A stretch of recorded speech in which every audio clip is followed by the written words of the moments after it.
រឿងភិក្ខុទេវទត្តព្រះបរមសាស្តាទ្រង់ប្រារព្ធភិក្ខុទេវទត្តចាប់តាំងអំពីពេលដែលភិក្ខុទេវទត្តចូលមកបួសហើយបានប្រព្រឹត្តធ្វើនៅអំពើអាក្រក់លាមកមានប្រការផ្សេងដូចមានតទៅនេះគឺ 1. បានបបួលបរិយាកុមារអជាតសត្រូវឲ្យទៅសម្លាប់ព្រះបាទពំពិសាដែលត្រូវជាព្រះរាជបិតារបស់ទ្រង់ 2. បានបញ្ជូនមនុស្សឲ្យទៅសម្លាប់ព្រះបរមសាស្តាតែពួកមនុស្សទាំងនោះបានស្ដាប់ព្រះធម៌ទេសនារបស់ព្រះអង្គហើយក៏បានសម្រេចនៅព្រះសោតាបតិផលគ្រប់គ្នា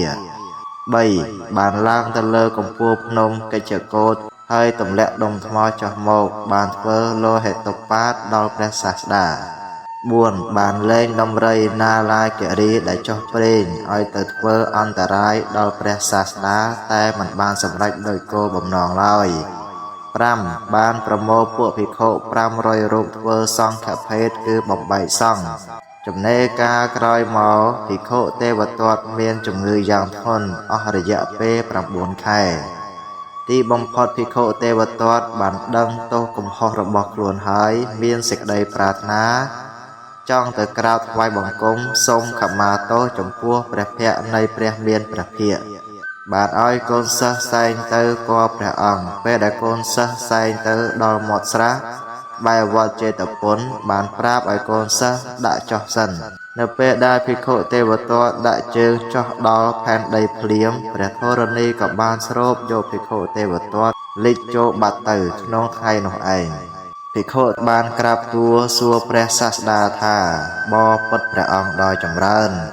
ភិក្ខុទេវទត្តបានធ្វើបាបកម្មដ៏ធ្ងន់យ៉ាងនេះតើនឹងទៅកើតនៅក្នុងទីណាដែរព្រះសាស្តាទ្រង់ត្រាស់ថាមនាភិក្ខុទាំងឡាយភិក្ខុទេវទត្តនឹងទៅកើតនៅក្នុងអវិជ័យនរកហើយទ្រង់ត្រាស់នៅប្រគាថាយ៉ាងនេះថា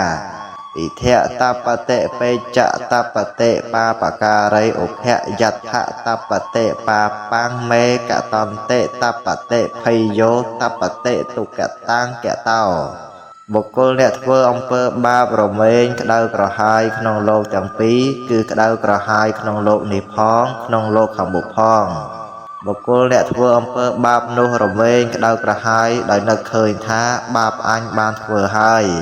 លួធ្វើមរណកាទៅកាន់ទុគតិរឹងរឹតតែក្តៅក្រហាយក្រៃលែងសូមអនុមោទនា